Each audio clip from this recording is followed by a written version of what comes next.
My wife rolled her eyes and said, "You're not my father. I don't need a curfew," after coming home at dawn. I said, "I know." The next night, the door was deadbolt with a note taped to it. What the note said: "You know that feeling when you're watching a horror movie and the main character decides to investigate the creepy noise in the basement? That's exactly how I feel looking back at my decision to marry Megan.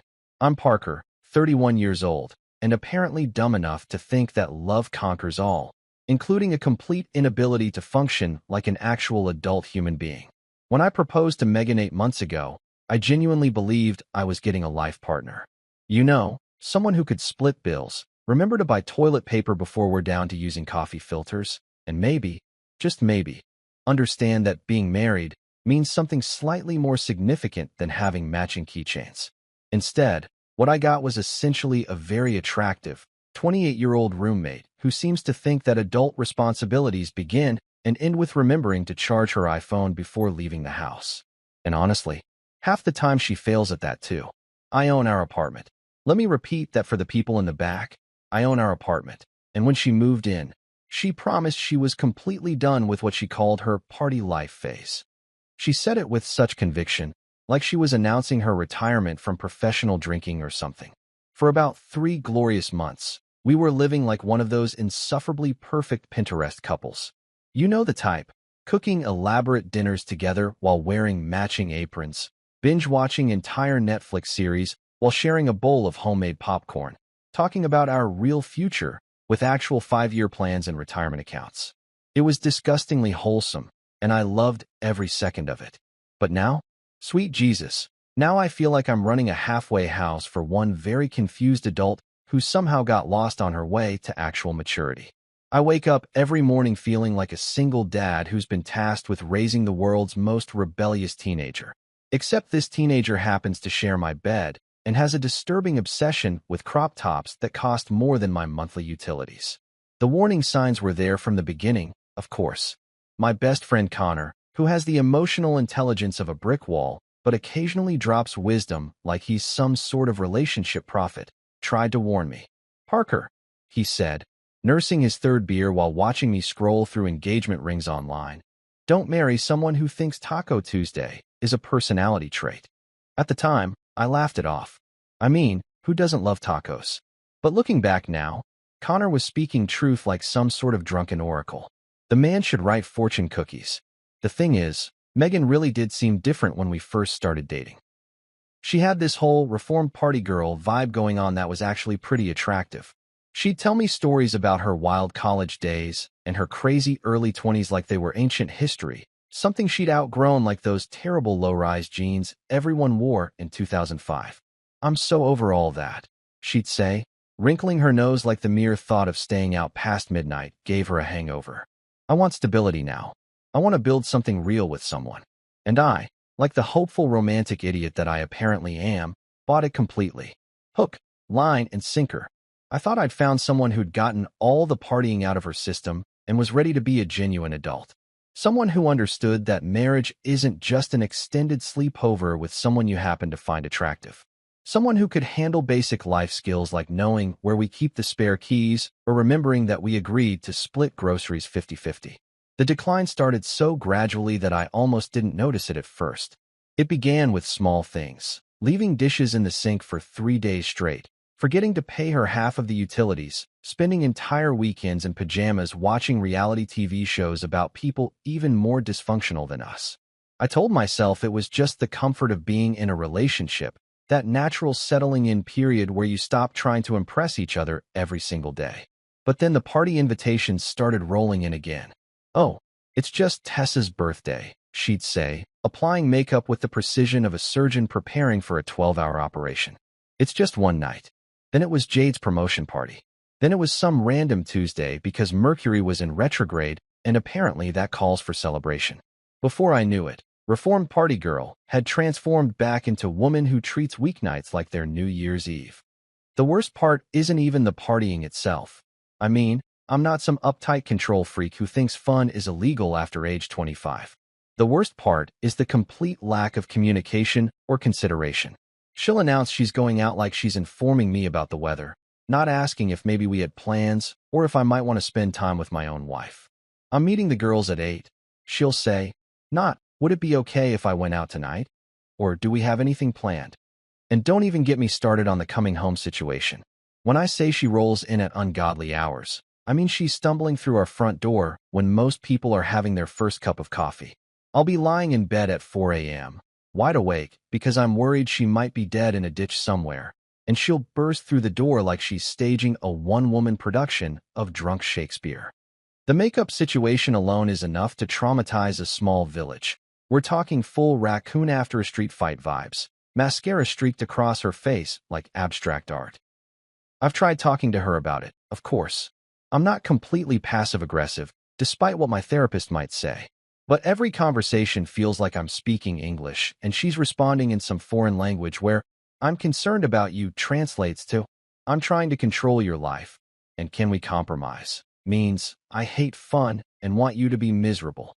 The breaking point, or at least what I thought was going to be the breaking point, came last week when I genuinely asked where she'd been after she didn't come home until 6 a.m. on a Wednesday.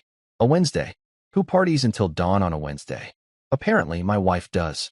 When I expressed my worry, she looked at me like I'd just asked her to explain quantum physics and said, "Relax, I'm not 19 anymore." I almost said, "Yeah," because even 19-year-olds have the courtesy to send a text when they're going to be out all night.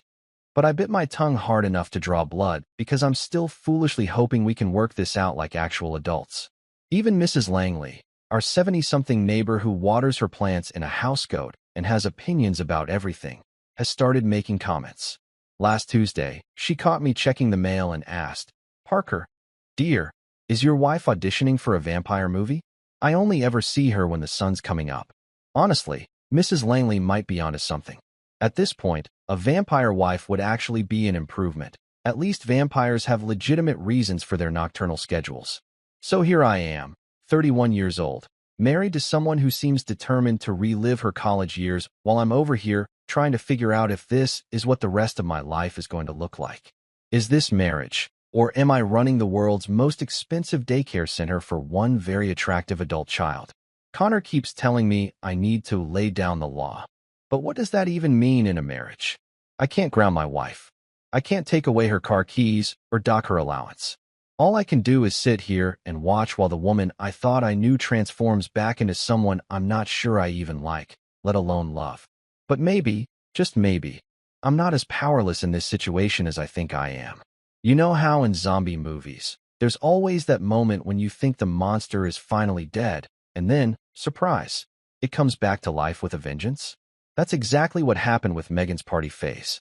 Just when I thought we'd buried that particular demon 6 feet under with a concrete slab on top, it clawed its way back to the surface like some kind of tequila-fueled undead nightmare. It started innocent enough, which should have been my first red flag.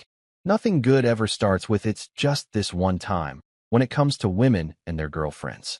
Megan came home one Thursday afternoon with this tragic expression on her face, like she'd just witnessed a 3-car pileup involving puppies. "Babe," she said, using that particular tone that immediately made my wallet nervous. "Tessa just got dumped by Brad." Now, for context, Tessa is Megan's former roommate and current partner in crime, a 26-year-old Instagram influencer who considers posting selfies a full-time job and thinks emotional support means buying matching outfits for a night out. She's the kind of person who orders salad at restaurants and then posts 15 stories about how healthy she's being while secretly planning to hit the drive-thru on the way home. Brad, on the other hand, was some finance bro who wore expensive suits and had the personality of wet cardboard. So honestly, Tessa dodged a bullet there. But did I say that? Of course not, because I'm not completely stupid. "Oh no," I said, trying to sound appropriately sympathetic while internally calculating how much this was going to cost me. "That's terrible. Is she okay?" Megan shook her head with the gravity of someone announcing a national tragedy. "She's devastated, Parker. Like, completely destroyed. She needs her girls right now, you know? I have to be there for her." And there it was, the opening line of what would become my personal descent into hell. Because when Megan says she needs to be there for someone, what she really means is that she needs to enable whatever destructive behavior they're planning while documenting the whole thing on social media for validation from strangers. Of course, I said, because what else could I say? Girls need girl time. I even smiled when I said it, like the supportive husband I was trying to be. If I'd known that this innocent-sounding evening of emotional support was going to turn into a 4 nights-a-week circus act, I would have locked her in our bedroom and thrown away the key. The first night, she came home at a reasonable 1 a.m., slightly tipsy but functional. She even brought me leftover pizza from whatever bar they'd ended up at, which I took as a good sign. "How's Tessa doing?" I asked, genuinely curious about the emotional state of a woman I barely tolerated. "Better," Megan said, kicking off her heels and immediately looking 10 times more human. "We just had a few drinks and talked about what an asshole Brad was.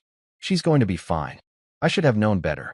In hindsight, asking a recently single woman if she's going to be fine is like asking a hurricane if it plans to stay Category 1. Spoiler alert, it doesn't.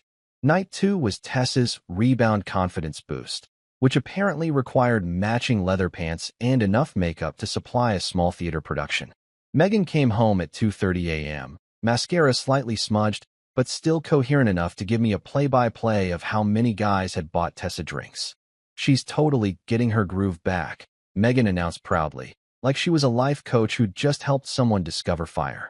Night 3 was when things started to go sideways. "Tessa met this guy Jake," Megan explained while applying false eyelashes with the concentration of a bomb defusal expert. "He seems really great, but she wants to make sure he's not another Brad situation, so we're going to scope him out tonight." "Scope him out?" I asked, genuinely confused about what this entailed. "Are you running a background check or something?" Megan laughed like I'd just suggested they solve world hunger. "No, silly. We're going to see how he acts when he's drunk and around his friends. You can tell a lot about a person that way." I wanted to point out that you can also tell a lot about a person by, I don't know, having an actual conversation with them during daylight hours, but I kept my mouth shut. This was night 3 of what I assumed was a temporary situation. I could handle night 3. Night 4 was when I started to suspect that Tessa's emotional recovery was going to take longer than originally advertised. Megan didn't even bother with an explanation this time. She just announced, "Going out with the girls," like it was a natural law of physics, kissed me on the cheek, and disappeared in a cloud of perfume that probably cost more than my car payment. She rolled in at 4 a.m. looking like she'd been in a fight with a makeup counter and lost. Her hair, which had started the evening in some kind of elaborate updo that probably required architectural planning, was now hanging in random directions like she'd been through a wind tunnel. Her dress, a tiny black number that I'm pretty sure violated several public decency laws, was wrinkled and had what looked like salsa stains down the front. "Hey, babe," she slurred, stumbling over absolutely nothing and catching herself on the doorframe. "How was your night?" "Quiet," I said, which was the understatement of the century. I'd spent the evening watching Netflix and periodically checking my phone to see if she'd been arrested or hospitalized. "How's Tessa doing with the whole Brad situation?" Megan blinked slowly, like she was trying to remember who Brad was. "Oh, she's totally over that. Tonight was about celebrating her freedom." Celebrating her freedom. Right. Because apparently, the best way to celebrate freedom from one bad relationship is to get blackout drunk in public while wearing an outfit that could double as a Band-Aid. By week 2, I'd stopped asking about Tessa's emotional state because it was becoming increasingly clear that Tessa's breakup had transformed from a personal crisis into a permanent lifestyle choice. The girls' nights had evolved from supportive friend gatherings into something that looked suspiciously like a traveling party that just happened to include my wife. The cast of characters kept expanding too. What started as Megan and Tessa became Megan, Tessa, and Jade. Then it was Megan, Tessa, Jade, and some girl named Brooklyn who I'm pretty sure was just someone they met in a bathroom line who seemed fun. Pretty soon, my wife was rolling with what looked like a bachelorette party that never ended, complete with matching Instagram stories and a shared Venmo account for group expenses. The 4 a.m. homecomings became as regular as sunrise. I started setting my phone to silent because the sound of her key in the lock at ungodly hours was giving me anxiety dreams. And let me tell you, there's nothing quite like watching your wife try to navigate a simple doorway while drunk enough to challenge basic motor functions. It's like watching a nature documentary about a very attractive, very confused animal who's forgotten how doors work. The makeup situation was reaching legendary status. I'm talking full-on horror movie special effects. Mascara streaked down her face like she'd been crying black tears, lipstick smeared across her chin like she'd been eating crayons, and foundation that had somehow migrated to places foundation was never meant to go. She looked like a raccoon who'd lost a fight with a Sharpie marker and then tried to fix the damage with a paintbrush. I tried talking to her about it, of course. I'm not completely passive, despite what my inner monologue might suggest. One Saturday morning, after she'd stumbled in at 5:30 a.m. looking like she'd been through a blender, I gently suggested that maybe the nightly adventures were getting a little out of hand. Tessa's going through a really hard time right now, she said, not looking up from her phone, where she was apparently reviewing photographic evidence of the previous night's destruction. I can't just abandon her. I'm not saying abandon her, I replied, trying to keep my voice calm and reasonable. I'm just saying maybe you don't need to be out until dawn every single night. What if you guys did something during the day, like brunch or shopping or whatever it is you normally do? She looked at me like I'd just suggested they take up competitive dog grooming. Parker, you don't understand girl friendships. When your friend is going through something, you show up. That's what real friends do. Apparently, showing up exclusively happened between the hours of 8 p.m. and 6 a.m. and required enough alcohol to power a small aircraft. Who knew? The breaking point of week 3 arrived when she actually laughed, at my concern. I'd made the mistake of expressing worry when she came home at 4 a.m. on a Tuesday night, smelling like she'd been marinated in tequila and bad decisions. Relax, she said, waving me off like I was an annoying fly. I'm not 19 anymore. I almost said, yeah, because even 19-year-olds have the courtesy to text when they're going to be out all night and come home looking like they haven't discovered mirrors yet. But I bit my tongue so hard I'm surprised it didn't fall off. Even Mrs. Langley, our 73-year-old neighbor who minds everyone's business with the dedication of a professional spy, had started making comments. She caught me getting the mail last Wednesday morning and said, Parker, dear, is your wife auditioning for a vampire movie? I only ever see her when the sun's coming up, and she always looks like she's been in some kind of accident. Honestly, Mrs. Langley wasn't wrong. A vampire wife would actually make more sense at this point. At least vampires have a legitimate reason for their nocturnal schedule and their aversion to mirrors. So here I am, watching my wife transform back into someone I don't recognize. All in the name of supporting a friend who seems to think emotional healing happens exclusively in nightclubs. The woman who promised me she was done with party life has apparently decided that Tessa's breakup was actually a sign from the universe that it's time to make up for lost time. And the worst part? I'm starting to realize that this isn't about Tessa at all. There are moments in every man's life that define who he is and what he's willing to tolerate. For some guys, it's standing up to a bully in high school. For others, it's asking for that promotion they deserve. For me, it was watching my wife roll her eyes so hard that I'm pretty sure she saw her own brain and realizing that I'd officially reached my breaking point. It was a Thursday morning, 6:30 a.m. to be exact, and I know it was 6:30 because I'd been lying awake since 4 a.m. wondering if my wife was dead in a ditch somewhere or just dead drunk in someone's Uber. The sound of her key fumbling in the lock was actually a relief at first, because at least it meant she was alive and had somehow managed to remember where we lived. But then she walked in. Sweet mother of all that's holy. She walked in looking like she'd been put through a blender set to chaos, and then reassembled by someone who'd never seen a human being before. Her hair, which had started the evening in what I assume was some kind of intentional style, now looked like she'd been in a fight with a tornado and lost spectacularly. The dress she was wearing, if you could even call it a dress anymore, was twisted around her body like she'd gotten into a wrestling match with it and declared a draw. But it was the smell that really got me. It was like someone had taken tequila, mixed it with regret, added a splash of cigarette smoke, and then let it ferment in a nightclub bathroom for about 6 hours. It was so potent that I actually took a step back, and I'm a guy who once cleaned out a college dorm room that hadn't been touched since the Carter administration. Where were you? I asked, trying to keep my voice level and reasonable, like a concerned husband should sound. I was worried, and that's when it happened. The eye roll. The eye roll that changed everything. She rolled her eyes so dramatically, so completely, that I swear I heard them make a sound, like marbles rolling around in a jar. It was the kind of eye roll that could have been seen from space, the kind that probably registered on the Richter scale somewhere in California. NASA could have used it to recalibrate their satellites. "You're not my father," she said, with the tone of someone explaining basic arithmetic to a particularly slow child. "I don't need a curfew." Just like that. No apology for being out until dawn without a word. No acknowledgement that I might have been genuinely concerned about her safety. No recognition that maybe, just maybe, when you're married to someone, you owe them the basic courtesy of letting them know you're not dead in a gutter somewhere. Just eye roll, attitude, and that lovely little declaration that apparently, caring about your spouse's whereabouts makes you a controlling parent figure. I stood there for a moment, processing what had just happened. This woman I'd married, this woman I'd opened my home to, this woman I'd been lying awake worrying about, had just dismissed my concern like it was an annoying commercial interruption during her regularly scheduled programming. And you know what I said in response? You know what brilliant comeback I delivered after being dismissed like an overbearing father by the woman who's supposed to be my life partner? "I know."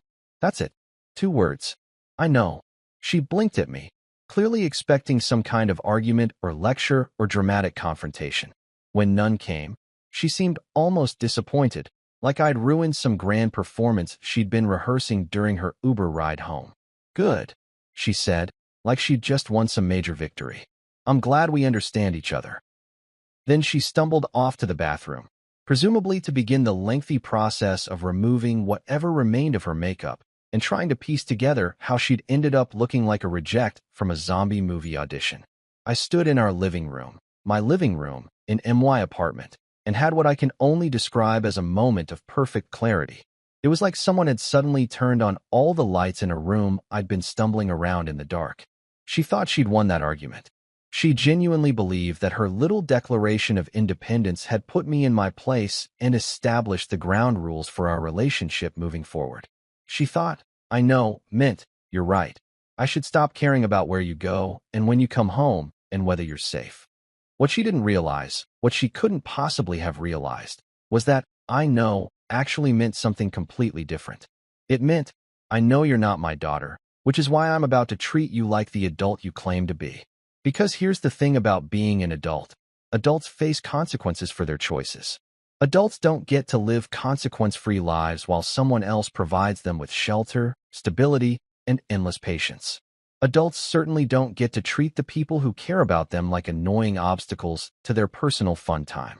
I watched her stumble down the hallway, and for the first time in months, I wasn't worried about her, or angry at her, or frustrated with her. I was calculating. I was planning. I was finally starting to think like the homeowner I actually am instead of the pushover I'd apparently become. See, Megan had made a critical error in her little declaration of independence. She'd forgotten one very important detail about our living situation. She doesn't actually live here. She lives with me, in my apartment, because I allow it. She's not on the lease.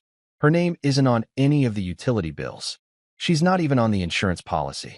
She's essentially a very attractive, very entitled house guest who's apparently forgotten that house guests are supposed to be grateful, not demanding.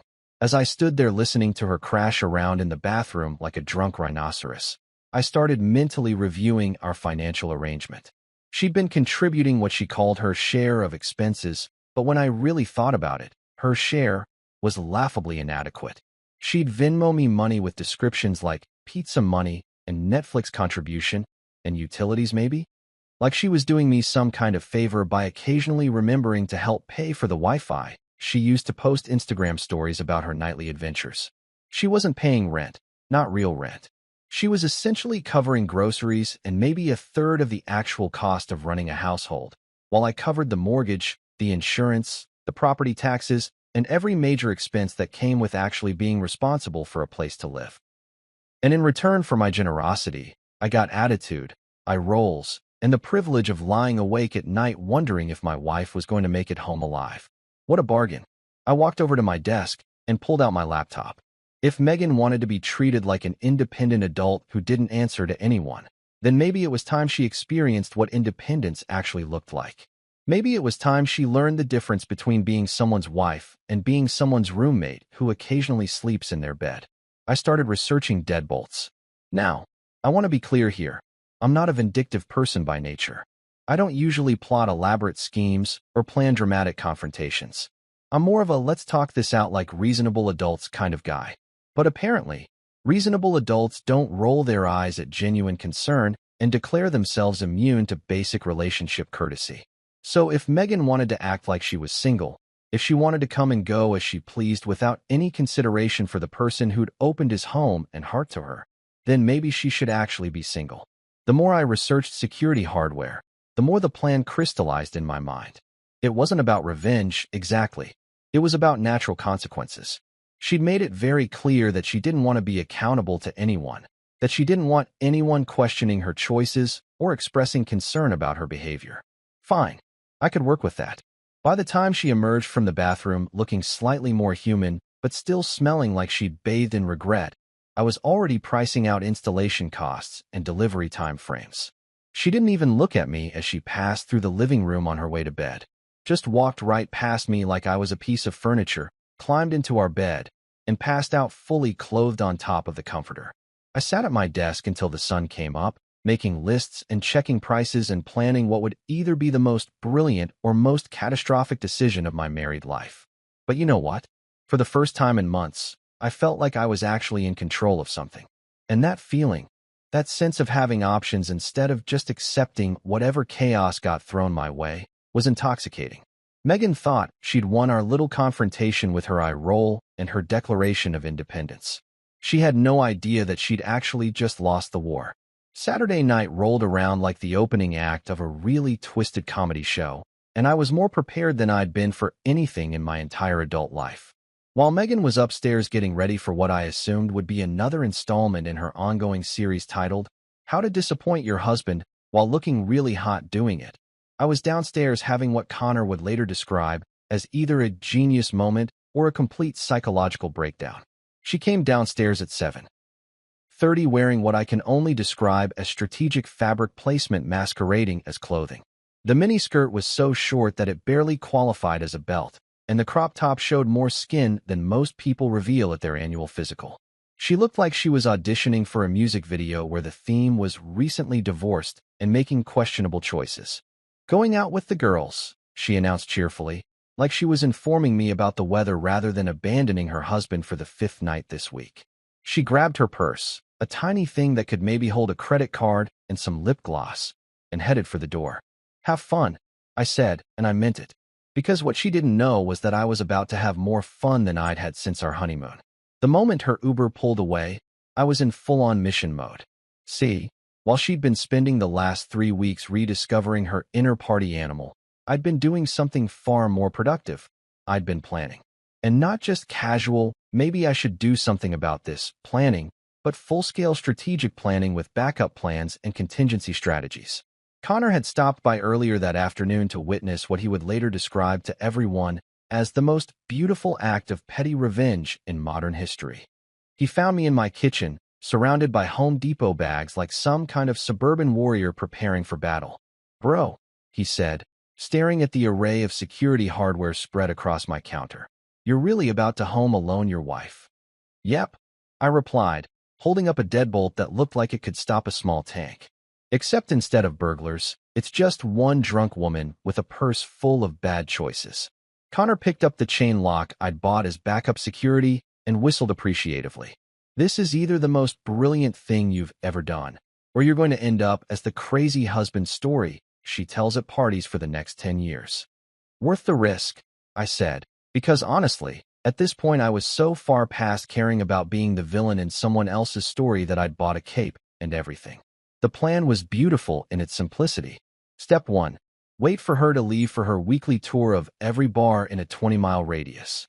Step 2. Install enough security hardware to make Fort Knox jealous. Step 3.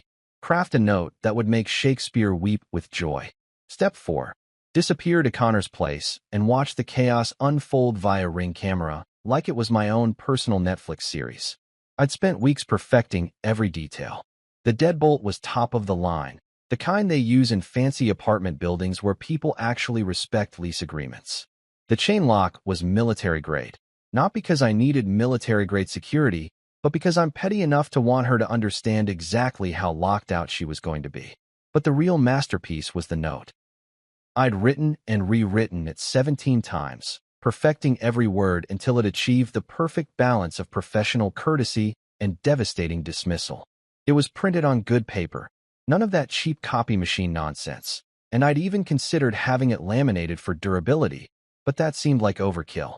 The installation process took longer than expected, mainly because I kept stopping to admire my work. There's something deeply satisfying about installing a deadbolt when you know it's going to serve such a beautiful purpose. Every turn of the screwdriver felt like a small act of justice. Every test of the mechanism was like a tiny victory against months of being taken for granted. Connor hung around for the installation, partly to help, but mostly because he said he wouldn't miss this for anything. You know she's going to lose her absolute mind, right? He said, testing the strength of the chain lock. Good, I replied, adjusting the door frame to ensure a perfect fit. Maybe losing her mind will help her find her common sense. By 10 p.m., the security upgrades were complete, and the apartment looked like it had been designed by someone who took personal boundaries very seriously. I stepped back to admire the work, and honestly, I felt like an artist who'd just completed his masterpiece. The note was the final touch. I taped it to the outside of the door at exactly eye level, where she couldn't possibly miss it. The message was simple, direct, and absolutely devastating. You're right. I'm not your father. I'm your landlord. Your belongings will be available for pickup Monday, 2 to 4 p.m. Sincerely, not Dad. Connor read it over my shoulder and actually slow-clapped. Dude, that's poetry. That's legitimate poetry. I packed a bag with enough clothes and entertainment to last through the weekend, because I had no intention of being anywhere near this apartment when Hurricane Megan made landfall. Connor had already cleared space on his couch and stocked up on popcorn, because he said watching this unfold was going to be better than any pay-per-view event in history. Before we left, I did one final walkthrough to make sure everything was perfect. Her belongings were still exactly where she'd left them, scattered around like evidence of someone who'd never learned that other people existed in the world. Her makeup was still covering every surface of the bathroom counter. Her clothes were still draped over every piece of furniture like she was running some kind of very disorganized clothing store. But now, all of that chaos was on the other side of a door she couldn't open.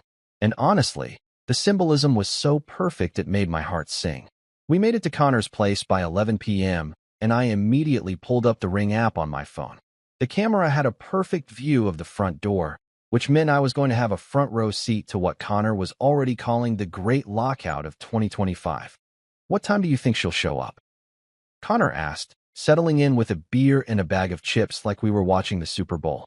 Based on her recent pattern, probably around 4:30 a.m., I said, checking the camera feed for the 10th time.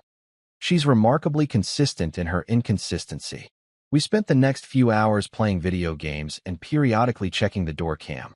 But honestly, the anticipation was killing me. This was either going to be the most satisfying moment of my adult life or the beginning of a very expensive divorce, and I wasn't entirely sure which outcome I was hoping for.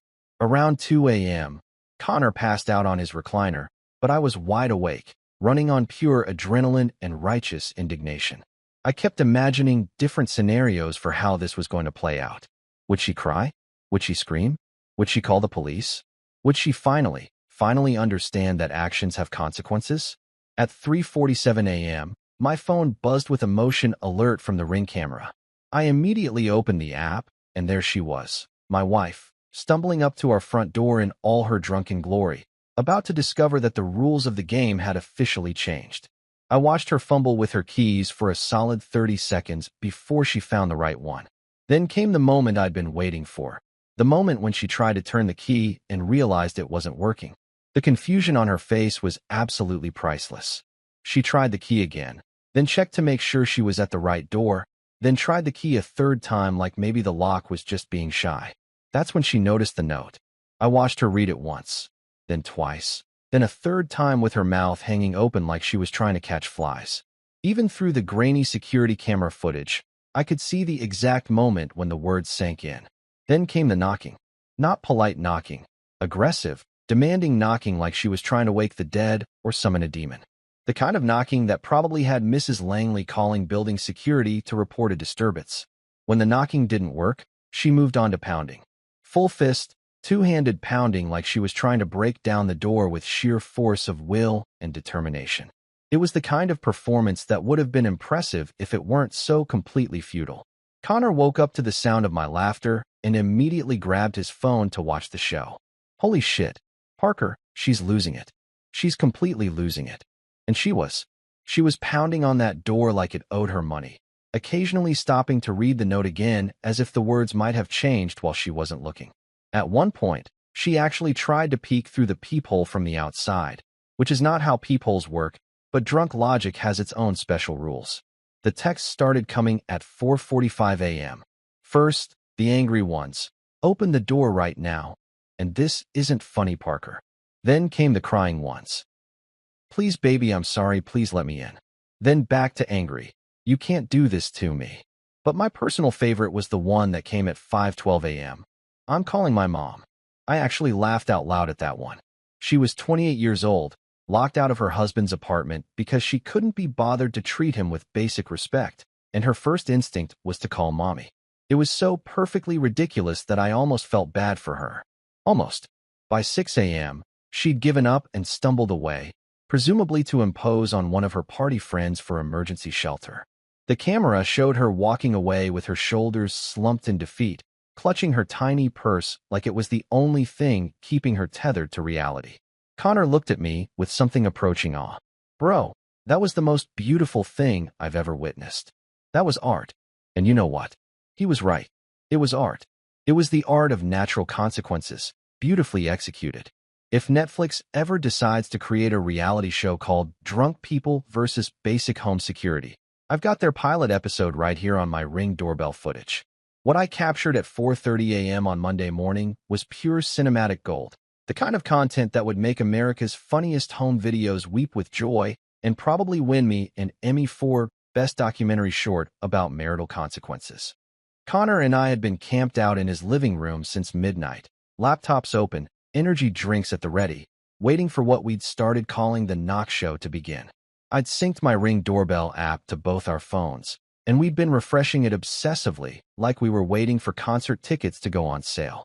This is either going to be the most satisfying thing you've ever witnessed, Connor had said around 2 a.m., or you're going to feel like complete shit and have to let her back in. Trust me, I'd replied, settling deeper into his couch with the confidence of a man who'd reached his absolute limit. There's no chance I'm feeling bad about this. Famous last words, right? Except in this case, they turn out to be prophetic. At 4:27 a.m., my phone buzzed with a motion alert. Connor and I looked at each other like two kids who'd just heard Santa's sleigh bells, then scrambled to open the app. And there she was, in all her glory, approaching my front door with the confident stride of someone who had absolutely no idea that her entire world was about to get flipped upside down. The first thing that struck me was how completely wasted she was. I mean, I'd seen Megan drunk before. It had become a regular feature of our marriage, like a really depressing TV show that kept getting renewed. But this was next-level intoxication. She was walking like someone who'd forgotten how legs were supposed to work, occasionally reaching out to steady herself against walls that weren't actually there. Her outfit was a masterpiece of poor decision-making. The miniskirt had somehow managed to rotate itself 90 degrees, so it was no longer sitting where skirts typically sit on human bodies. Her crop top, and I use that term loosely because calling it a top was generous, looked like it had been through a blender. And her hair, sweet mother of mercy, her hair looked like she'd been electrocuted by a disco ball. But it was her face that really told the story. She had that particular expression that drunk people get when they're absolutely certain they're functioning normally, while everyone around them can clearly see they're a disaster. It's like confidence and delusion had a baby, and that baby grew up to make terrible choices in nightclub bathrooms. She reached the door and, with the precision of someone performing brain surgery, inserted her key into the lock. You could practically see the gears turning in her alcohol-soaked brain as she tried to process why the key wasn't working. She turned it left, then right, then left again, like maybe the lock just needed some encouragement. "This is it," Connor whispered, even though she obviously couldn't hear us through a phone screen. "This is the moment." After about 30 seconds of increasingly frustrated key jiggling, Megan stepped back and stared at the door like it had personally offended her. That's when she noticed the note. Watching her read that note was like watching someone slowly realize they've been punked. Except instead of Ashton Kutcher jumping out to reveal it was all a joke, it was just her husband finally growing a backbone.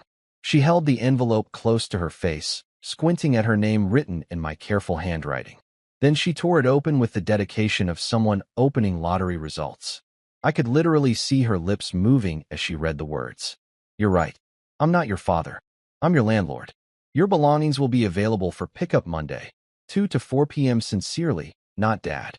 The first time through, she just looked confused, like she was reading something in a foreign language. Then she read it again, and I could see the exact moment when the words penetrated her tequila-fogged brain. Her mouth fell open, her eyes went wide, and she looked up at the door like it might explain what the hell was happening. That's when she noticed her boxes. All 8 of them, stacked neatly beside the door like the world's most devastating moving sale. I'd even put them in logical order, clothes on top, shoes and accessories in the middle, personal items at the bottom. It was the kind of thoughtful organization that really drove home the point that this wasn't some impulsive decision made in anger. This was a carefully planned eviction executed with precision and professionalism. She stood there for a full minute, just staring at the boxes like they might disappear if she looked at them hard enough. Then she looked back at the note, then back at the boxes, then back at the note. It was like watching someone try to solve a math problem that was way beyond their skill level. Holy shit, Connor whispered. She's actually processing it. And then it hit her. All of it. The changed locks, the note, the boxes, the reality that she was standing in a hallway at 4:30 a.m. with all her worldly possessions and no way to get into what she'd thought was her home. That's when the knocking started. It began as tentative tapping, like maybe she thought I was asleep and just needed to be gently awakened to let her in. When that didn't work, it escalated to proper knocking, the kind of knocking you do when you're trying to be heard but not wake the entire building. Parker, she called out, and even through the phone speaker, I could hear the confusion in her voice. Parker, what's going on? Why doesn't my key work? Connor and I looked at each other and started laughing. Not cruel laughter, exactly, but the kind of laughter you get when something that's been building up for months finally reaches its inevitable conclusion. When the gentle knocking failed to produce results, Megan moved on to phase 2, determined knocking. This was the kind of knocking that said, I know you're in there, and I'm not going away until you answer. She was using both hands now, creating a rhythm that was probably audible 3 floors down. Parker, she yelled, abandoning any pretense of being considerate to the neighbors. Open the door. That's when Mrs. Langley's door opened. Mrs. Langley, our 73-year-old neighbor who had apparently been waiting her entire retirement for something this entertaining to happen in our hallway, poked her head out wearing a bathrobe and an expression of absolutely delighted curiosity. Oh my, she said, loud enough for the Ring camera to pick up. Are you locked out, dear? Megan spun around so fast, she almost fell over. Mrs. Langley. Yes. There's something wrong with the lock, and Parker's not answering. Mrs. Langley looked at the boxes, then at the note still clutched in Megan's hand, then at Megan's general state of disaster. And I swear I could see her putting the pieces together like a detective solving a murder case. Oh my, she said again, but this time with a tone that suggested she understood exactly what was happening and was thoroughly enjoying it. That does seem like quite a problem. Can you call him? Megan asked desperately. Tell him to open the door? Mrs. Langley pretended to consider this. Well, dear, it's quite late, and you do seem to have all your belongings there with you. Even through the grainy doorbell camera, I could see Megan's face crumbling as she realized that Mrs. Langley, sweet, elderly, supposedly innocent Mrs. Langley, was not going to be her savior in this situation. I live here, Megan protested, her voice getting higher and more frantic. Do you? Mrs. Langley asked with the innocence of someone who had clearly been waiting months to ask that exact question. How interesting. And this is why I love Mrs. Langley. She went back into her apartment and closed the door, leaving Megan alone in the hallway with her boxes and her rapidly dawning comprehension of how completely screwed she was. That's when Phase 3 began, the percussion concert. Megan started pounding on the door like she was trying to break it down with her bare hands. Bang, bang, bang, bang. It was rhythmic, desperate, and absolutely futile, because even if I had been home, there was no way in hell I was opening that door. Parker, she screamed between rounds of pounding. Open this door right now. Connor was laughing so hard he was crying. Dude, she sounds like she's auditioning for a horror movie. She was cycling through emotions faster than a slot machine. Anger, confusion, desperation, bargaining. It was like watching someone go through all 5 stages of grief in fast forward. The angry text started around 4:45 a.m. My phone was buzzing constantly with increasingly frantic messages. WTF is wrong with the lock? Answer your phone. This isn't funny, Parker. Open the door now. Where are you? I'm calling the police. Each text was more desperate than the last, and I have to admit, I was enjoying every single one. Not in a cruel way. Okay, maybe a little in a cruel way, but more in a natural consequences are finally happening way. The crying started around 5 a.m. Not quiet, dignified crying, but full-on, drunk girl having a meltdown sobbing. She slid down against my door and just sat there in the hallway, surrounded by her boxes, crying like her heart was breaking. And you know what? For about 30 seconds, I almost felt bad. Almost. Because seeing someone you once loved sitting on the floor crying is never easy, even when they've brought it entirely on themselves. But then I remembered every 4 a.m. homecoming, every eye roll, every dismissive comment, every night I'd spent lying awake wondering if she was safe, while she was out treating our marriage like a minor inconvenience to her social calendar. Nope, no guilt here. She's really committed to this performance, Connor observed, watching her dramatic breakdown with the detached interest of someone reviewing a Broadway show. The voicemails she left during her crying phase were pure gold. Rambling, incoherent messages that jumped between anger, pleading, confusion, and threats, often within the same sentence. My personal favorite was the 3-minute ramble that started with, "I can't believe you do this to me," and ended with, "I'm going to sue you for emotional distress." By 5:30 a.m., exhaustion was finally winning over alcohol and adrenaline. She'd stopped crying and was just sitting there, staring at her boxes like they might provide some kind of answer to her situation. That's when she pulled out her phone and started making calls. First to Tessa, then to Jade, then to numbers I didn't recognize. I couldn't hear what she was saying, but I could see her getting increasingly frustrated as call after call went unanswered. Apparently, when you're the friend who only calls during emergencies and drama, people stop answering your calls at 6 a.m. The sun was starting to come up when she finally admitted defeat. She stood up, looked at her boxes, looked at my door, looked at the note one more time, and I swear I could see the exact moment when she realized that this wasn't a temporary situation that could be fixed with enough crying or yelling or threatening. This was permanent. She gathered up as much as she could carry, left the rest of the boxes in the hallway, and walked away. Connor and I sat in silence for a moment after she disappeared from the camera's view. "Well," he said finally, "that was better than pay-per-view." I closed the app and leaned back into the couch, feeling something I hadn't experienced in months. Complete, absolute peace. The show was over, and it had been exactly as satisfying as I'd hoped. Monday at 1:45 p.m. was like watching the opening scene of a really bad action movie, except instead of explosions and car chases, it was just a bunch of 20-something women with terrible judgment and one very confused guy who clearly hadn't signed up for whatever this was supposed to be. I'd been back at my apartment since noon, partly to make sure Megan's abandoned boxes didn't get stolen by enterprising neighbors, but mostly because I wanted front-row seats to whatever circus was about to roll up to my front door. Call it morbid curiosity, call it a desire to see justice served, call it whatever you want. I was not going to miss the sequel to last night's performance. Connor had wanted to stick around for moral support, but I'd sent him home. This felt like something I needed to handle alone, and besides, if things got really ugly, I didn't want him getting dragged into what was probably going to become a very expensive legal situation. I'd spent the morning organizing the boxes more neatly in the hallway and adding a few touches that I thought showed real attention to detail. I'd labeled each box with its contents in my best handwriting: clothes, shoes, makeup/toiletries, random stuff that costs too much, because I'm nothing if not thorough. I'd even wrapped the breakable items in bubble wrap, because despite everything, I'm not a monster. Mrs. Langley had knocked on my door around 11 a.m. with a cup of coffee and what can only be described as the biggest smile I'd ever seen on a 73-year-old face. "Parker, dear," she'd said, practically vibrating with excitement. I just wanted to tell you that last night was the most entertainment I've had since my soap opera got canceled in 1987. Glad I could provide some drama for you, Mrs. Langley. Oh, it was perfect, she continued, clearly relishing every word. The timing, the boxes, that note. It was like watching a really good movie, except better because it was real. I had to admit, it was nice to have at least one person in my corner who appreciated the artistry of what I'd accomplished.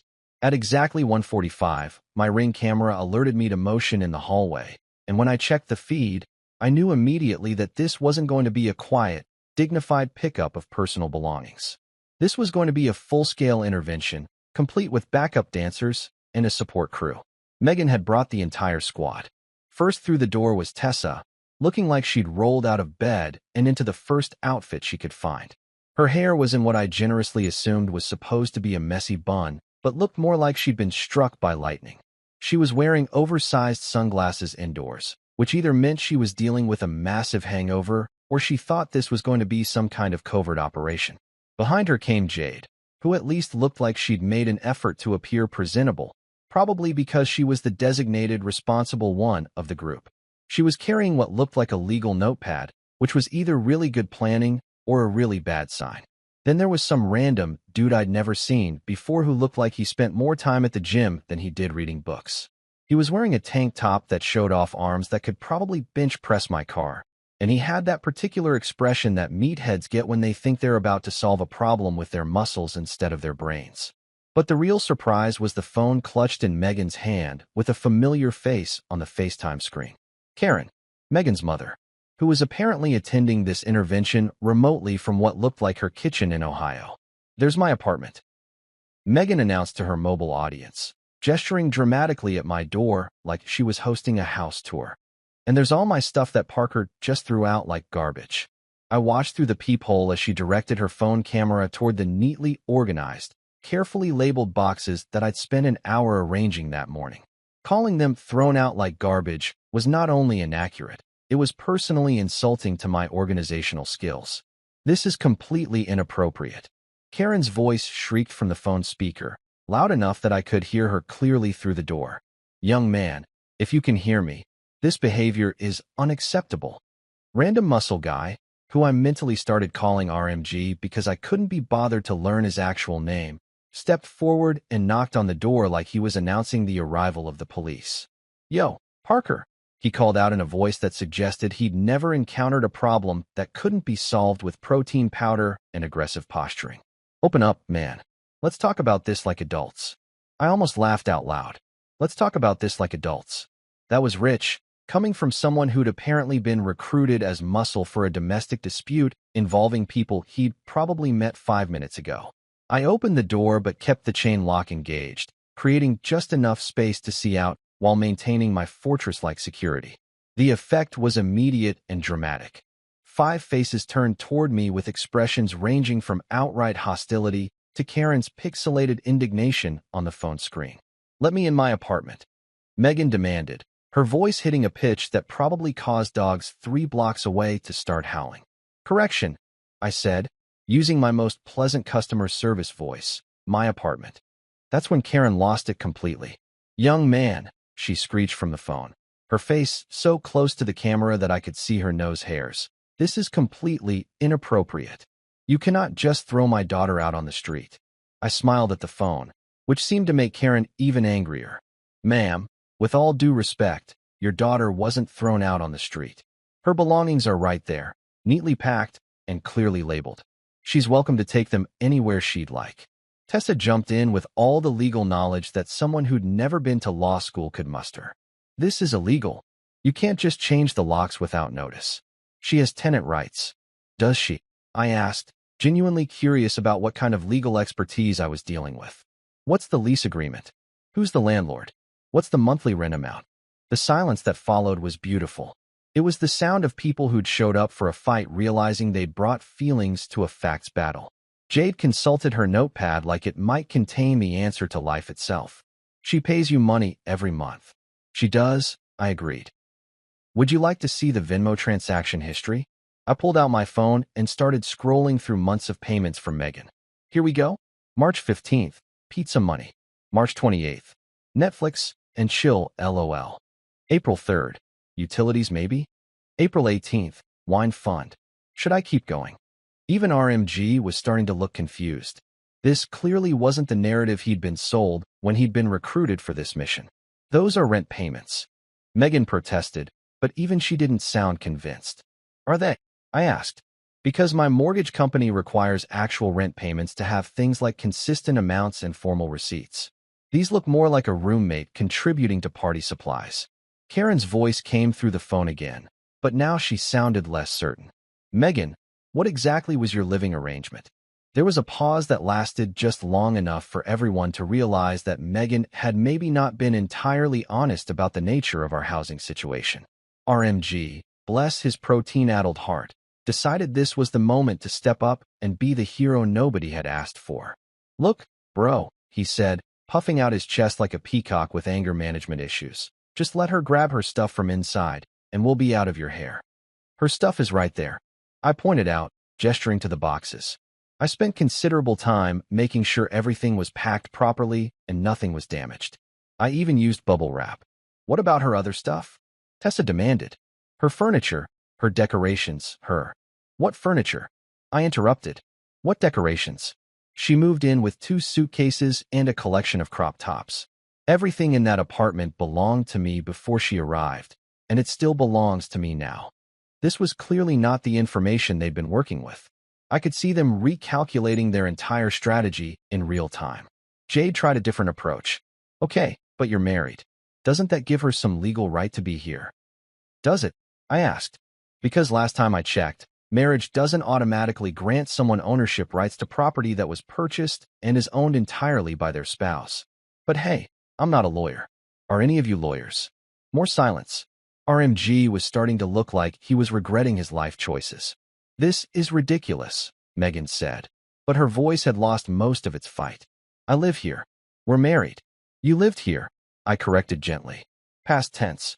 And yes, we're married, which is why I spent months trying to talk to you about your behavior instead of just calling the police when you started treating my home like your personal hotel. Karen's face reappeared on the phone screen, and she was starting to look less angry and more concerned. Megan, honey, what exactly has been going on? Nothing, Mom. Parker's just being controlling and she's been coming home at 4 a.m. every night for a month, I said loud enough for Karen to hear. Drunk, disrespectful, and completely dismissive of any concerns I tried to express. Last week, she told me I wasn't her father and she didn't need a curfew. Karen's expression changed completely. She said what? I'm not her father, I continued, warming to my theme. I'm her landlord, and landlords don't have to tolerate tenants who don't pay actual rent and show no respect for the property or the property owner. RMG was definitely rethinking his involvement in this situation. He kept looking between me and Megan like he was trying to figure out how he'd ended up in the middle of someone else's marriage drama. Look, he said finally, maybe we should just take the boxes and figure out the rest later. That's exactly what I'm hoping you'll do, I said cheerfully. The boxes contained everything Megan brought into this apartment. She's welcome to take them anywhere she'd like. Tessa made one last desperate attempt at moral authority. You can't just kick your wife out. I'm not kicking her out, I explained patiently.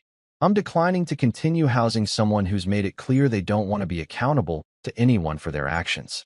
She wanted independence from anyone questioning her choices or caring about her safety. Congratulations, she's got it. Karen's voice came through the phone one more time, but now she sounded tired instead of angry. Megan, just take your things. We'll figure out the rest later. And that's when I knew I'd won. They realized they had no legal ground to stand on, no moral authority to claim, and no argument that would hold up under even basic scrutiny. Watching them deflate was like watching air leave a balloon, slow, inevitable, and oddly satisfying. RMG started loading boxes without another word. Tessa put her sunglasses back on and pretended to be busy with her phone. Jade folded up her notepad like she was closing the book on this particular disaster.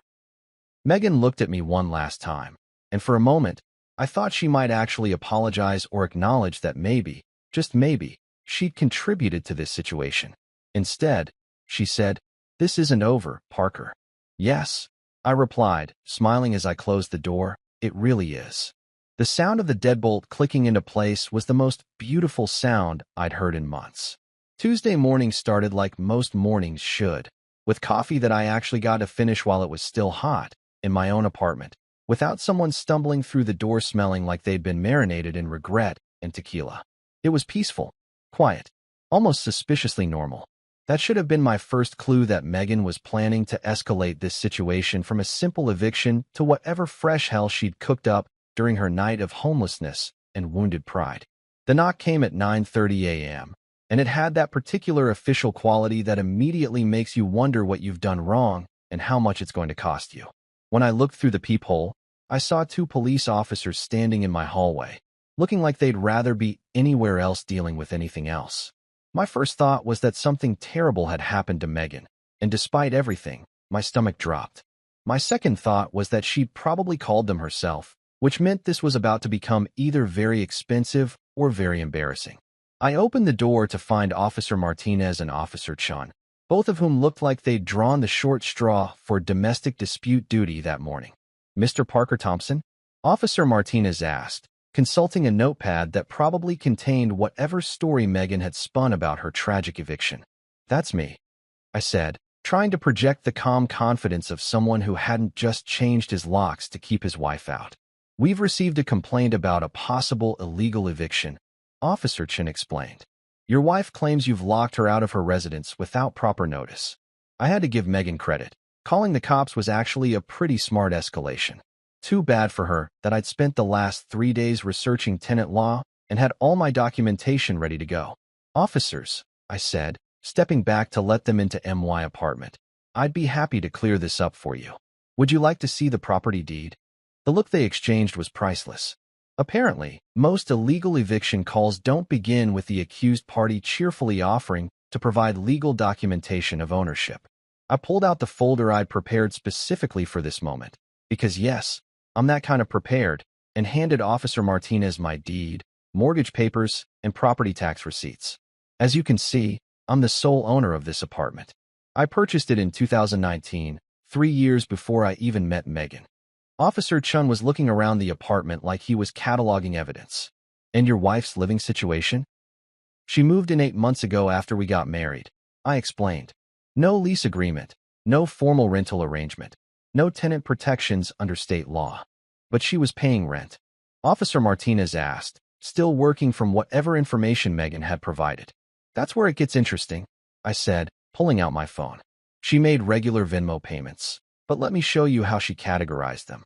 I scrolled through months of transaction history, reading the descriptions out loud. Pizza money, Netflix and chill LOL. Wine fund, utilities maybe? Taco Tuesday contribution. Because you're cute. Officer Chin actually snorted. "Those say pizza money, and for Netflix. That's not rent." "That's what I tried to explain to her friends yesterday," I said. "These look more like someone contributing to household expenses and social activities, not formal rent payments to establish tenancy." Officer Martinez was nodding as he looked through the documentation. "Do you have any written agreements, lease documents, anything that would establish a landlord-tenant relationship?" "Nothing," I said. "She moved in as my wife, not as a tenant. When the marriage situation became untenable, I asked her to leave. Since she has no legal claim to residency here, I changed the locks and provided her belongings in the hallway for pickup." "What made the marriage situation untenable?" Officer Chin asked, and I could tell he was genuinely curious about what had led to this particular mess. I gave them the abbreviated version: the nightly disappearances, the 4 a.m. homecomings, the complete dismissal of any concerns I tried to express, culminating in her declaration that she didn't need to be accountable to anyone for her actions. "So you changed the locks," Officer Martinez said. "I exercised my rights as a property owner to determine who has access to my home," I corrected. "She made it clear she didn't want to be treated like a wife or answer to anyone. I decided to treat her like what she apparently wanted to be, single." The officers exchanged another look, and I could tell they were starting to understand that this wasn't the clear-cut case of landlord abuse that Megan had probably described. "Where is she staying now?" Officer Chin asked. "I have no idea," I said honestly. "She collected her belongings yesterday afternoon with help from her friends. Where she went after that is her business." Officer Martinez closed his notepad. "Mr. Thompson, Based on the documentation you've provided and the lack of any formal tenancy agreement, it appears you were within your rights to ask her to leave the property. Even the cop thinks your Venmo payments are bullshit. I wanted to text Megan, but I restrained myself. However, Officer Chin continued, we'd recommend consulting with an attorney about the proper procedures for marital property disputes, just to make sure you're protected if this escalates further. Already handled, I said. I've been in contact with a property lawyer since this situation began. They seemed satisfied with that answer, and were preparing to leave when Officer Martinez turned back to me. Can I ask you something off the record? He said. Sure. In your professional opinion, how long do marriages like this usually last when someone calls the cops on their spouse over housing disputes? I had to think about that for a moment. Officer, I think this marriage ended the night she told me I wasn't her father and she didn't need a curfew. This is just the paperwork. He nodded like that made perfect sense. Yeah, that tracks. After they left, I sat in my quiet apartment and marveled at how quickly Megan had managed to involve law enforcement in what should have been a simple conversation between two adults. But apparently, calling the police seemed easier to her than maybe reflecting on whether her behavior had contributed to this situation. My phone rang around noon.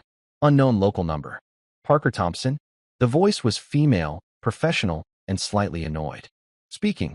This is Jennifer Hayes from Brookstone Property Management.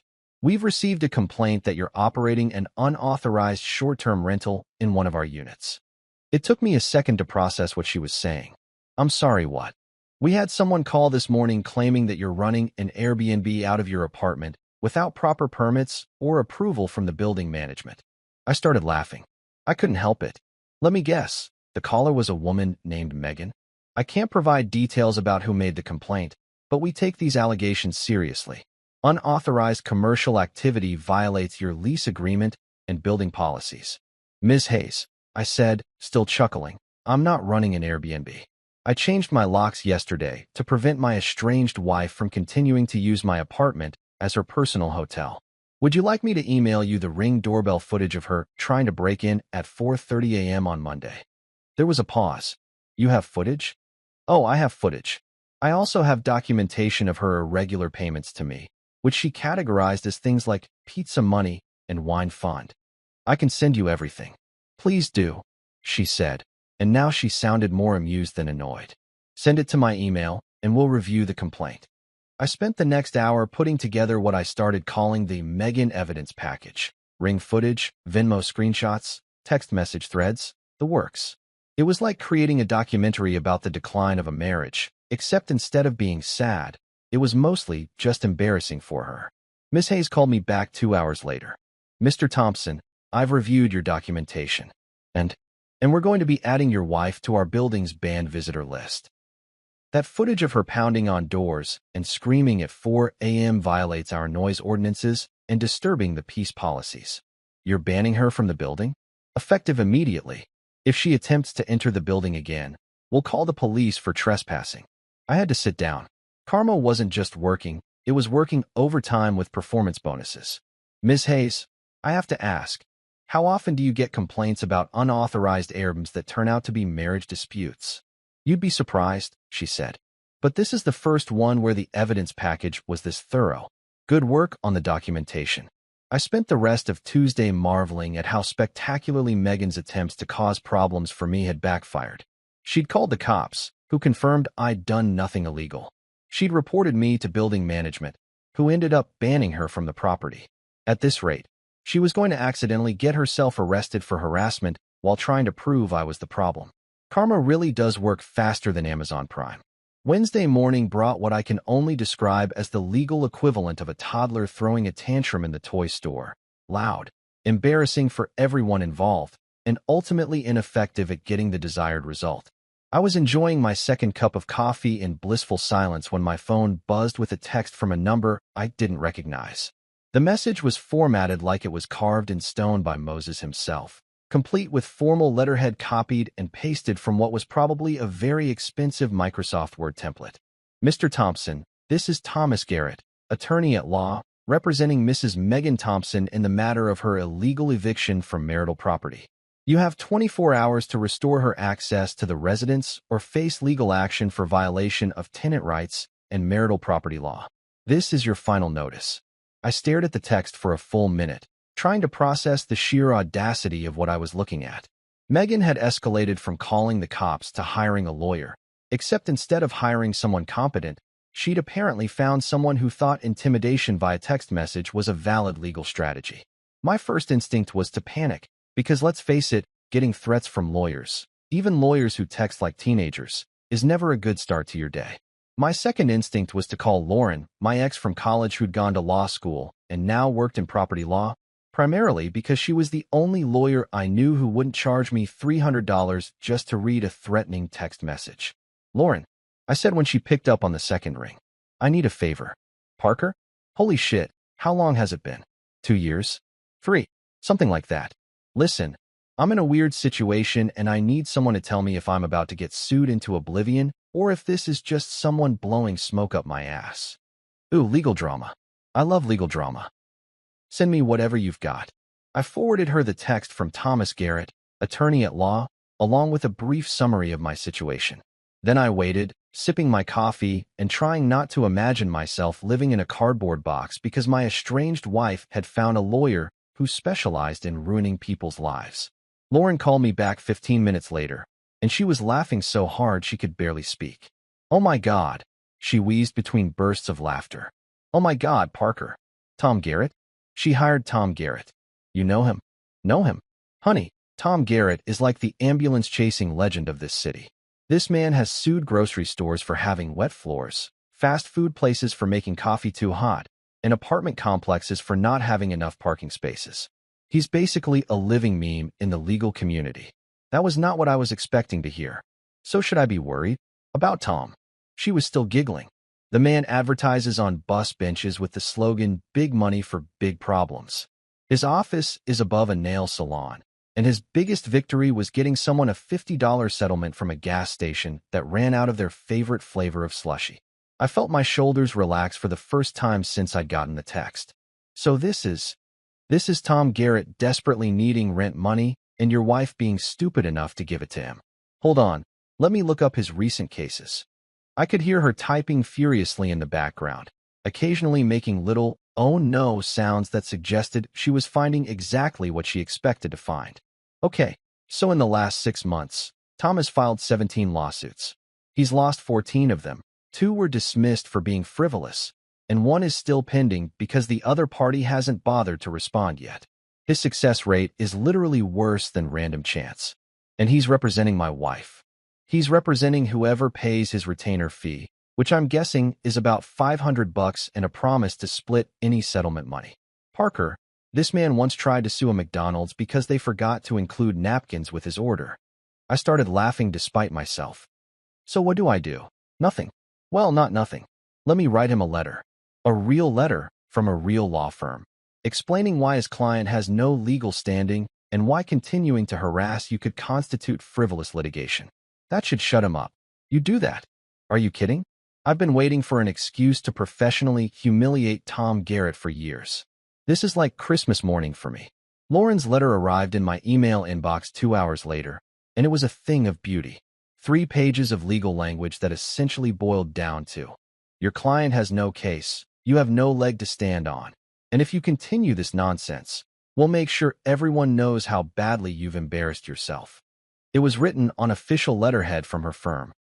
A real firm with multiple partners and an office in an actual building instead of above a nail salon.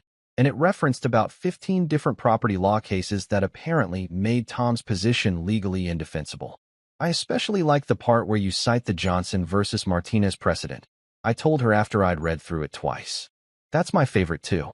Johnson versus Martinez was actually about water rights, but it sounds really official and Tom probably won't look it up. Is that legal? It's not illegal to cite cases that support general principles of property law. Is it my fault if he doesn't understand the nuances? I'm not his law professor. She sent the letter via certified mail and email, with copies to Megan and to the State Bar Association for informational purposes, which Lauren assured me was lawyer speak for, "We're watching you, and we're not impressed." The response was swift and decisive. 2 hours after Lauren's letter was delivered, I got another text from Tom Garrett, but this one was notably different in tone. "Mr. Thompson, After further review of the case circumstances, my client has decided not to pursue legal action at this time. Please consider this matter closed. That was it. No threats, no demands, no mention of marital property rights or illegal evictions. Just a hasty retreat from someone who'd realized he was bringing a butter knife to a sword fight. But the real entertainment came an hour later when Megan's mom called me. Parker. Karen's voice was completely different from the screeching harpy I'd heard through the FaceTime screen on Monday. Now she sounded tired, embarrassed, and maybe a little bit apologetic. Hi, Karen. I want to apologize for what happened the other day, and for the lawyer thing. I didn't realize. Megan wasn't entirely honest with us about the situation. What did she tell you? There was a long pause. She said you'd thrown her out without warning, that she'd been paying rent regularly, and that you were being controlling and abusive. She made it sound like you just suddenly snapped and decided to punish her for no reason. And now I've seen her Venmo history, and I've heard from Tom Garrett about why he's dropping the case. And honestly, Parker, I've been thinking about some things Megan's told me over the past few months that maybe didn't add up. Karen went on to explain that she'd been getting increasingly concerned about Megan's stories. The constant girls' nights, the dismissive attitude toward marriage, the way she talked about me like I was an annoying roommate instead of her husband. I raised her better than this, Karen said. And for the first time since this whole mess started, I actually felt sorry for someone in Megan's family. I don't know what happened to her, but this isn't the daughter I thought I knew. People change, I said, trying to be diplomatic. Not like this. Not this fast. It's like she turned 28 and decided she wanted to be 19 again, but with someone else paying for it. That was probably the most accurate description of Megan's behavior I'd heard from anyone. Karen, I want you to know that I really did try to make it work. I tried talking to her, setting boundaries, compromising. Nothing worked. She made it very clear that she didn't want to be accountable to anyone. I know, she said quietly. I'm sorry. We're going to pay Tom Garrett's fee, so this doesn't cost you anything. And we're going to have a very serious conversation with Megan about her choices. After she hung up, I sat in my apartment, my quiet, peaceful, drama-free apartment, and marveled at how quickly things can change when people finally start seeing the truth instead of whatever story they've been sold. Within 24 hours, Megan had gone from having legal representation to having her own mother apologize for her behavior. Tom Garrett had gone from threatening lawsuits to running away with his tail between his legs. And I had gone from worried about legal consequences to having Lauren offer to represent me pro bono if Megan tried anything else stupid. Sometimes the universe has a real sense of timing. Thursday morning started like every morning should, with coffee, silence, and the blissful absence of anyone stumbling through my door at ungodly hours smelling like they'd been marinated in poor life choices. I was actually starting to get used to this whole peaceful existence thing when my phone exploded with fraud alerts that made my morning coffee taste like liquid anxiety. The first alert came at 7:23 a.m. Fraud alert. Unusual activity detected on your Chase credit card. Transaction, $2,847.99 at luxurybags.com. If you did not authorize this purchase, reply stop immediately. I stared at my phone screen like it was speaking ancient Sanskrit. Luxurybags.com?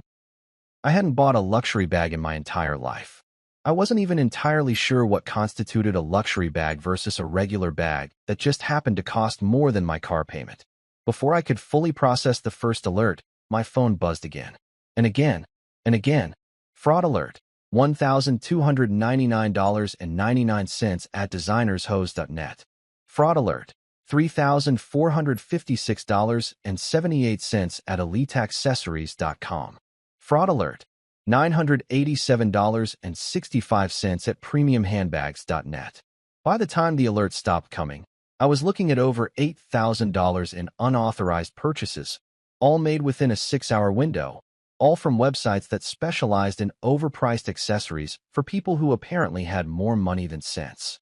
My first thought was that I'd been the victim of some elaborate identity theft scheme. My second thought was that this was way too coincidental to be random. My third thought was that somewhere out there, my estranged wife was about to become the owner of enough designer accessories to supply a small boutique. I called Chase's fraud hotline and spent 20 minutes on hold listening to jazz music that was probably supposed to be calming, but just made me more anxious. When I finally got through to a human being, I explained the situation to Kevin, who sounded like he'd heard this exact story about 1,000 times before. Sir, these purchases were all made using saved payment information from your account, Kevin explained with the patience of someone who dealt with financial stupidity professionally. The card wasn't physically present, but the transactions were authorized using stored credentials. Stored credentials from where? Let me check. It looks like these all came through various shopping websites where your card was previously saved for automatic payments. And that's when it hit me. Megan had been using my laptop for online shopping for months. Every time she bought something, she'd save my payment information just for convenience and promise to Venmo me her share later, which she did, sometimes, with descriptions like shoe money and because I love you. Kevin, I said, trying to keep my voice calm. I think I know who made these purchases. What's the next step? Well, sir, if you know who used your card without authorization, that's technically credit card fraud. We'll need to file a report, and you'll probably need to contact local law enforcement. Credit card fraud. That had a nice, official ring to it. A felony ring, actually. Kevin walked me through the process of disputing the charges and filing a fraud report. He also provided me with transaction details, including shipping addresses for all the purchases. Every single item was being delivered to an address I recognized immediately, Tessa's apartment. Because apparently, when you're committing credit card fraud, the smart move is to have all the evidence delivered to your best friend's place where you're probably staying temporarily after being evicted from your own marriage. I hung up with Kevin and immediately called the non-emergency police line. Within 2 hours, Detective Jenkins was sitting in my living room, looking at printouts of the fraud report with the expression of someone who'd seen it all and wasn't impressed by any of it. So let me get this straight, Detective Jenkins said, reviewing his notes. Your wife, who you recently asked to leave the residence, used your saved credit card information to purchase over $8,000 worth of luxury goods and had them delivered to her friend's apartment? That's correct. And you have documentation of the purchases, the shipping addresses, and the timeline of events? I handed him the folder I'd prepared, which included screenshots of the fraud alerts, the Chase dispute forms, shipping confirmations, and a timeline of my recent domestic situation for context. Detective Jenkins flipped through the pages with the methodical attention of someone who'd built a career on other people's poor decision-making.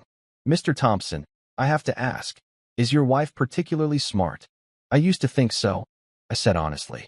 But lately, I'm starting to wonder if I was confusing attractive with intelligent. He chuckled, because having stolen goods delivered to an address that can be directly traced back to her is, well, it's not what we'd call criminal mastermind behavior. How long before you can do something about this? We already are. I've got officers en route to the delivery address. These packages are being delivered today, and we'll be there when they arrive. If she signs for them, we've got her dead to rights on felony fraud charges. I sat back in my chair, trying to process the fact that my wife had apparently decided to celebrate her newfound independence by committing federal crimes with my credit card. Detective Jenkins, can I ask you something? Sure. In your professional experience, how often do people commit felonies just to go shopping? You'd be amazed. Last month, we arrested a guy who stole his roommate's identity to buy a jet ski. People do stupid things when they're angry, and they do really stupid things when they're angry and drunk. The call came at 4:30 p.m. Detective Jenkins sounded almost cheerful. Mr. Thompson? We got her. Got her how? She was at the delivery address when UPS showed up with 6 packages of designer merchandise. She signed for all of them using her real name, then immediately started taking selfies with the bags and posting them on Instagram. I had to pause. She posted evidence of her crime on Instagram, multiple posts, including one where she's wearing a pair of shoes that cost more than most people's rent, with the caption, "Living my best life thanks to retail therapy." We screenshotted everything before she could delete it. So what happens now? Now we arrest her for credit card fraud, identity theft, and being spectacularly bad at crime. The Instagram posts alone are enough to convict her. I've never seen someone document their own felony so thoroughly. Is she in custody now? Oh yes. And she's not happy about it. She keeps insisting that using your card wasn't fraud because you're married and she's entitled to community property. Her lawyer is going to love explaining why that's not how marriage law works. I spent the rest of Thursday marveling at the cosmic justice of it all. Megan had been so determined to punish me for not enabling her behavior that she'd committed actual crimes, documented the evidence herself, and then posted it on social media where it could be preserved forever. My phone rang at 6:15 p.m. It was Megan, calling from the county jail. "Parker, you have to drop the charges." "I have to what now?" "Drop the charges. This is ridiculous. We're married. It's not fraud if we're married." I could hear other voices in the background, probably other inmates explaining to her why that's not how the law works. "Megan, you stole $8,000 from me and then posted about it on Instagram. What did you think was going to happen? I thought you'd be reasonable. I thought you'd realize this whole thing has gone too far and we could work it out. So your plan was to commit felony fraud until I came to my senses?" "It wasn't supposed to be fraud. It was supposed to be, I don't know, making a point." I sat in my quiet apartment, listening to my wife explain how felony theft was really just aggressive communication, and realized that I'd actually been too generous in my assessment of her intelligence. "Megan," I said finally, "I'm going to hang up now. And then I'm going to respect boundaries for the first time in our relationship." "What does that mean?" "It means I'm not dropping the charges." The dial tone was the most peaceful sound I'd heard all day. 6 months later, I'm sitting in my apartment, sipping coffee and scrolling through the aftermath of what I now call the Great Megan Implosion of 2024. Megan's fraud charge got knocked down to a misdemeanor after her parents hired a real lawyer who wasn't Tom Garrett. They paid back the $8,000 plus interest, court costs, and what I assume was a hefty legal fee for cleaning up their daughter's spectacular mess. The judge sentenced her to community service and mandated financial counseling, which honestly should have been required years ago. Her parents also quietly grounded her. At 28 years old, Karen called to inform me that Megan was taking time to reflect on her choices while living in their basement in Ohio, which sounds like the most appropriate consequence anyone could have devised. The domino effect was beautiful to watch. Tessa kicked her out after the police raid, apparently deciding that harboring stolen merchandise wasn't worth their friendship. The entire squad ghosted her once they realized she was radioactive. Turns out, when you involve your friends in potential federal crimes, they tend to reassess the relationship. Her fancy marketing job became a casualty too. Getting arrested for fraud while posting evidence on company time didn't impress her employers. They mutually agreed to part ways, which is corporate speak for, "You're fired and we're pretending it was your idea." Last I heard through the gossip network, she was working retail at a discount clothing store and quit after 3 days because the manager asked her to show up on time consistently. Meanwhile, I repainted the apartment, started dating Sarah from my rock climbing gym, who actually texts when she's running late, revolutionary concept, and got promoted at work. Turns out, when you're not spending all your energy managing someone else's chaos, you have time to focus on your own life. Connor summed it up perfectly over beers last weekend. "Parker, you didn't just install a deadbolt. You installed karma." And he's right. Sometimes the funniest revenge isn't dramatic. It's just a locked door and a note taped to it.